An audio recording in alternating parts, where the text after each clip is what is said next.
টক করবো আম দিয়ে। কাঠি কচুগুলো সিদ্ধ করে নিয়েছি। তেল দিলাম, লঙ্কা দিলাম, সর্ষে দিলাম, দুটো দিয়ে দিলাম।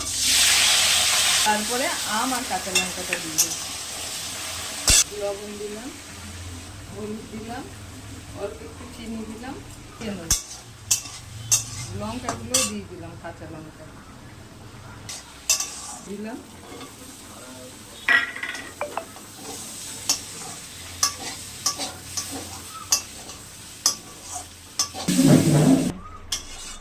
বাইরে আওয়াজ হচ্ছিল, জলটা দিয়ে দিয়েছি, তাহলে সিদ্ধ হবে। তারপরে একটু পাঁচফোড়নের গুঁড়ো দিয়ে নামিয়ে নেব।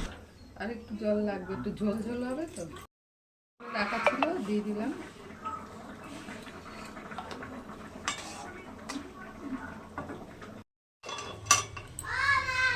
কাঁচা আম দিয়ে গাঠি কচুর টক।